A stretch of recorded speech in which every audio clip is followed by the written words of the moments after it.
या निज़ामुद्दीन औलिया, या निज़ामुद्दीन सरकार,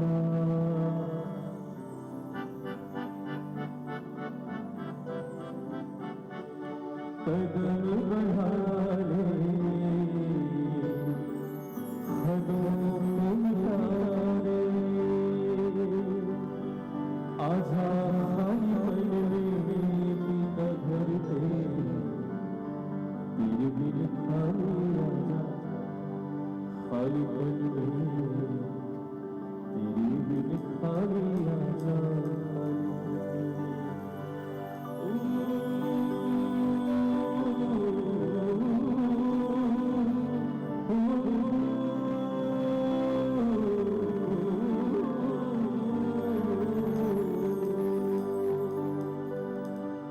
रंग रेज़ा रंग रेज़ा रंग रेज़ा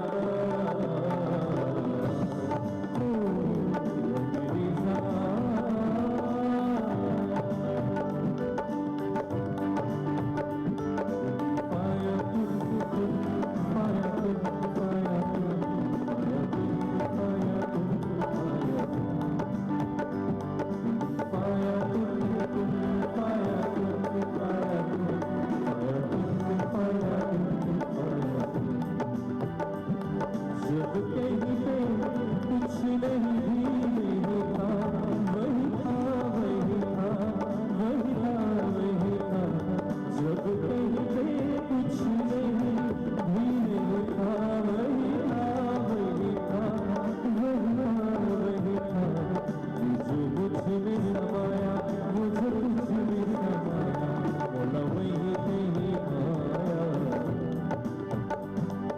जो मुझ में समाया वो जो कुछ में समाया, बोला वही कहीं आया, पाया पाया सल्लल्लाहु अलैहि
the Honorable Attorney General, Aiyaz Sayed-Khaiyum, the CEO of Fiji Football, Mr. Mohammed Yusuf, Lambasa Football executives, Lambasa Football players, sponsors, supporters, and our dear football family. Bula Vidaka and welcome to the Lambasa Football Association dinner night. Football, as you know, is a game that brings all races, all religions, the rich, the poor, and the people with all aspects of lives together. Lambasa football team is arguably the most popular football team in Fiji, drawing thousands of supporters every time the team plays. Our fans and supporters, both local and overseas, form the most vibrant and active fan base, both at sporting venues and in our online community. A local football competition was held in Lambasa from 1938. The competition included some ethnic Fijian clubs. Lambasa did not join the National Association when it was formed in 1938 due to the distance of Lambasa from the main island of Viti Levu, where all except one club was based. Lambasa remained at the periphery of football in Fiji, struggling to compete with teams from Viti Levu until 1969, when it hosted the first inter-district championship in Lambasa. Our current office bearers of Lambasa Football Association took office in the year 2012, led by our humble and very quiet president, Riaz Khan. I have been part of this ever since I was actually the age of 19. Football is my passion, it is our passion, and it is the whole of Lambasa's passion. We have in the recent years won the 2018 CBC, 2019 BOG and IDC, 2020 CBC IDC, retained the 2021 IDC thanks to COVID-19, retained the 2021 CBC thanks to COVID-19 again, and now recently we won the 2022 Battle of the Giants tournament. On Wednesday, the 24th of August, our team traveled by boat to Lautoka, leaving Nambualu at 7 p.m. and finally arriving at Lautoka at 5 a.m. in the morning. 25th was a rest day. On 26th February, on a Friday, we battled the country's most expensive football side, Suva. The Lambasa side came out victors, winning the match 2-1. We drew 1-0 with Nandronga. Nandronga was a tough underdog in the tournament, and I'm sure the AG will be proud of that result since he hails from the home of the Stallions. The draw sealed our spot in the semi-finals. We then played with Nandi and lost 2-0, which determined us as pool runners-up. The team then traveled back to Lambasa on Monday after a weekend of soccer, and we came back again the following Friday to battle with our greatest rivals, Ba. Lambasa beat Ba by 2-0 to progress to the final. Our grand final was set out against Rewa. This was the first time in the 44 history of the BOG that we faced Rewa in a final. We came out victors with a 2-1 win. We last won the BOG in 2019, and 2020 win was just the icing on the cake. We will also be defending our IDC trophy next month in Suva. The Lambasa Football Association, however, faces significant challenges in maintaining a strong and a competitive squad, developing football talents in the north due to poor sporting facilities and lack of trained personnel. All of these require financial resources, which are considerably more than the income the association generates from gate takings and travel and preparation reimbursements from Fiji football. The Lambasa football team has produced a player who is undoubtedly one of the greatest ambassadors of Fiji, Roy Krishna. Likewise, Vanuatu has produced many sportsmen, namely William Ryder, Rupeni Daudau, Simon Peters, Seru Rambeni, and many more. Whilst our North is geared up to create sporting stars that represent Fiji on the world stage, either in football, rugby, or track and field, our North lacks a proper sporting facility. A state-of-the-art sporting facility will allow us to host major events, such as the Coke Games, the Fiji Drua matches, and Fiji football tournaments. Although Lambasa has a declining population due to migration, like the AG once said to me during a budget consultation, that when you go through the Suvarnasori corridor, it's as if the whole of the north is here. State-of-the-art sporting facilities will assist in creating new jobs, retention of locals, and limiting migration, whilst it will create economic tourism and increase economic activity in the north. With these words, I would like to thank you all, our dear supporters, well-wishers, for always supporting Lambasa Football Association. Thank you. Bulavinaka, good evening, ladies and gentlemen.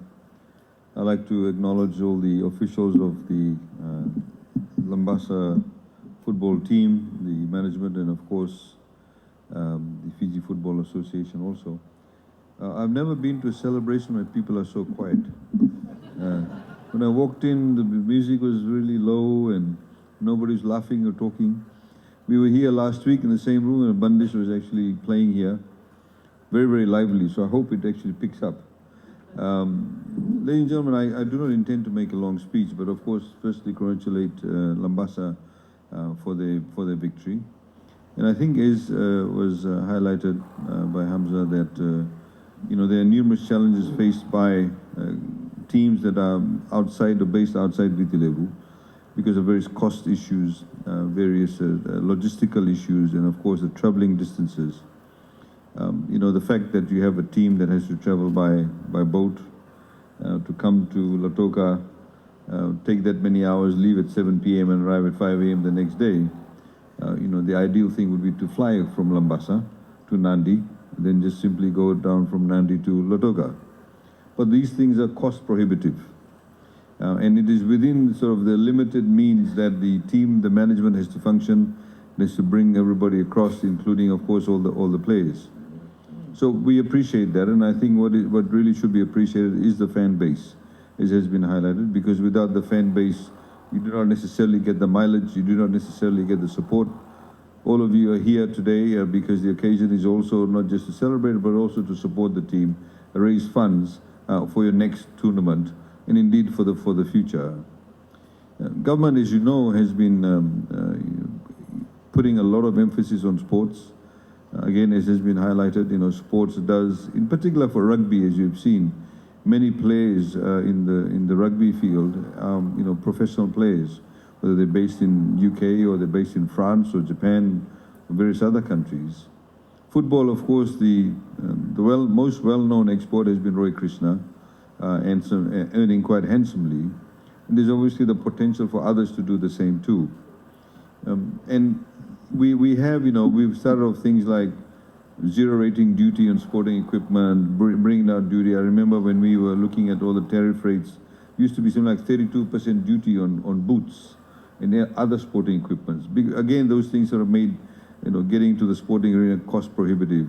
Even whether it's things like supplements that a lot of players take, or hydrolyzing salts and all those types of things. You can see the rates have all come down significantly. So it's not only about giving cash directly to teams, but it's also about creating the right tariff regime and also being able to provide sporting facilities. Fiji Football Association, we understand, is putting up a sporting facility, an academy in Vanuatu, and we look forward to that being obviously developed and indeed commissioned. Similarly, ladies and gentlemen, I wanted to sort of make the point about overall the history of sports in Fiji, which is very interesting. If you look at most colonial societies, it was the colonizers who decided who will play which sports. Many countries. So the same way in Fiji, the British colonizers decided that the Itauke people will play rugby and the Indo-Fijians will play soccer or football. Until the 1950s, it was known as the Fiji Indian Football Association. That was the name of it. So again, we were divided along ethnicities, not just in schools, but also in terms of sports. And I'm glad to say that the Fiji Football Association, in fact, has been probably one of the greatest, what we call equalizers in sports, where they have, notwithstanding the fact you had all these sort of ethnic divisions being perpetuated, indeed driven by the colonial state, Fiji football broke down many of those barriers. And you see that football now is a sport where you have people of all different backgrounds. I don't just mean about ethnicity, but I also mean in terms of provinces, in terms of socioeconomic class. It's not restricted to one particular socioeconomic class. And on that note, I was also informed that Lambasa was the only team that obviously was the winning team that did not have any foreign players in its team. That in itself, I think, is an achievement. Let's put our hands together for the team. The remark that I did make in the budget consultations is that, I'm sure when you have the IDC here, half the stadium will be occupied by Lambasa flags. Because most of the people have in fact migrated from Vanuatu to Vitilevu, and of course under very different circumstances. A lot of them have migrated not because of choice, but because they had to.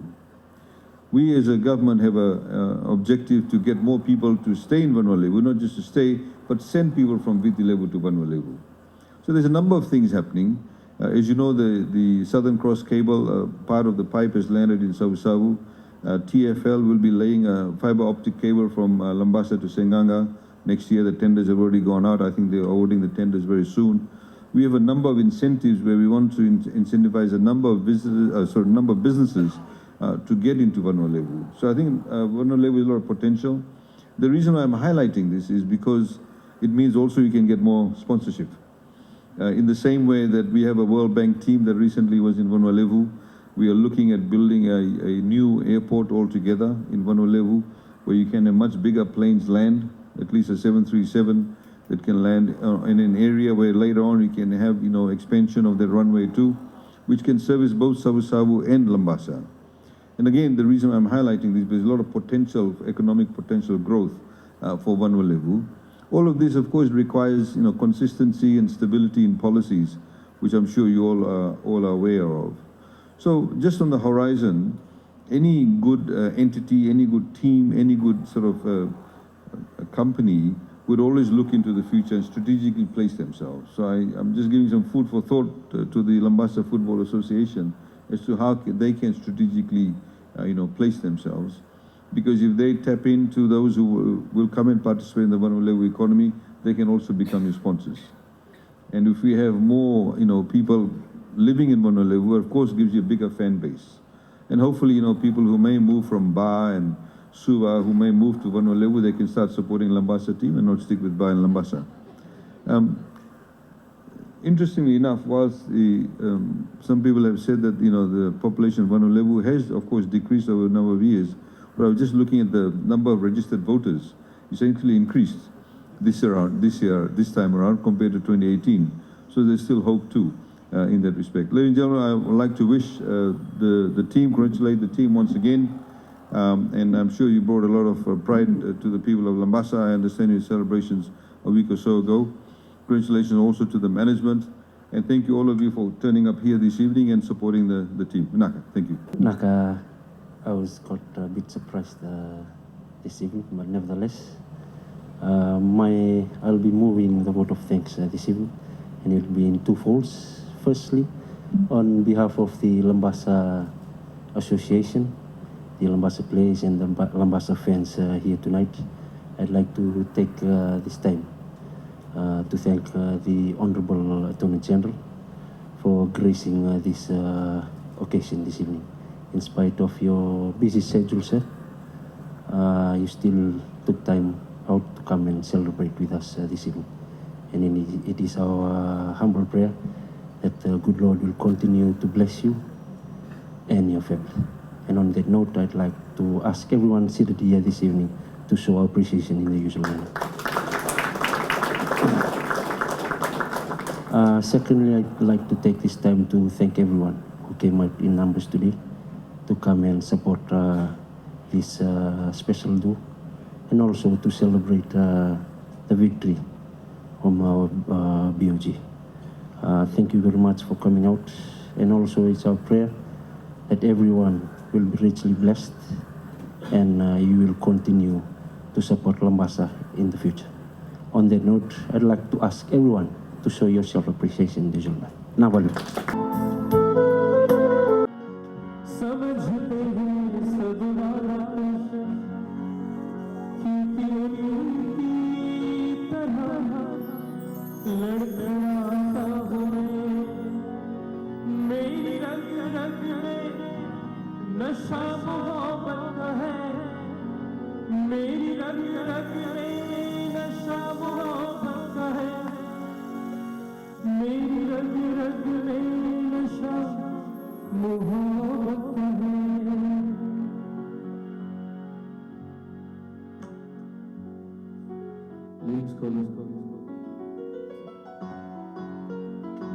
जो समझ में आए तो मैं क्या करूं, जो समझ में आए तो मैं क्या करूं, सबको मालूम है शराबी नहीं, फिर भी कोई मिलाए तो मैं क्या करूं, सिर्फ एक बार नजरों से नजरें मिले, सिर्फ एक बार नजरों से नजरें मिले, और कसम टूट जाए तो मैं क्या करूं, और कसम टूट जाए तो मैं क्या करूं।